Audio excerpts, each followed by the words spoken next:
జమ్మూ కాశ్మీర్లో పర్యాటకులపై ఉగ్రవాదుల దాడిని ఖండిస్తూ ఉగ్రదాడిలో మృతి చెందిన వారి ఆత్మకు శాంతి కలగాలని హన్మకొండ జిల్లా కమలాపూర్ మండల కేంద్రంలోని స్థానిక బస్టాండ్ వద్ద భారతీయ జనతా పార్టీ ఆధ్వర్యంలో కొవ్వొత్తుల ర్యాలీ నిర్వహించారు.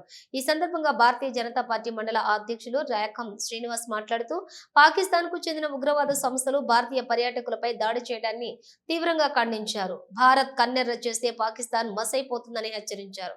పాకిస్తాన్ ఉగ్రవాదులారా ఇటువంటి హేయమైన చర్యలకు మరొకసారి పాల్పడితే ఖబర్దార్ అని హెచ్చరించారు. ఈ కార్యక్రమంలోని మాజీ సర్పంచ్ చెలికి శ్రీనివాస్, తుమ్మా శోభన్ బాబు, అశోక్ రెడ్డి, అరవింద్, రమేష్ బాబు, రాణా ప్రతాప్ పలువురు పాల్గొన్నారు.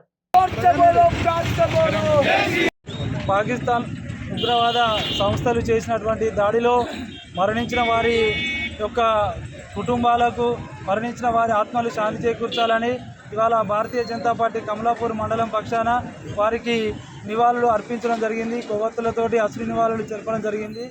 పాకిస్తాన్ ఉగ్రవాదులారా ఖబర్దార్, భారతదేశం ఒక్కసారి కన్నెర్ర చేస్తే మసైపోయేటువంటి చిన్న దేశం ఇది.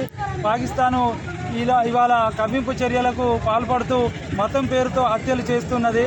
ఇవాళ మతం పేరు చెప్పి ప్రత్యేకంగా హిందూ మతాన్ని టార్గెట్ చేస్తూ పాకిస్తాన్ మరకలు ఈ విధంగా దుశ్చర్యకు పాల్పడడం చాలా సిగ్గుచేటు. యావత్ ప్రపంచం కూడా దీన్ని ఇవాళ ఖండిస్తూ ఉన్నది.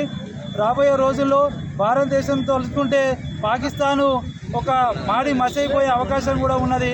మా ప్రధానమంత్రి నరేంద్ర మోడీ గారు ఇప్పటికీ అమిత్ షా, మా హోంమంత్రి అమిత్ షా గారు వాళ్ళ సమయం పాటిస్తూ ఉన్నారు. వారి కనుక ఒక్కసారి పాకిస్తాన్ మీద కన్నెర్ర చేస్తే మాత్రం పాకిస్తాన్ కొడుకల్లారా ఒక్కరు కూడా మీరు ఇలాంటి చర్యలకు పాల్పడాలి ముందు అంటేనే జరుపుకునే పరిస్థితి ఏర్పడుతుంది. కాబట్టి ఈ చనిపోయిన వారి ఒక ఆత్మలు శాంతి చేకూర్చాలని, అలాగే గాయపడిన వారు త్వరగా కోలుకోవాలని మా భారతీయ జనతా పార్టీ మండల పార్టీ పక్షాన మేము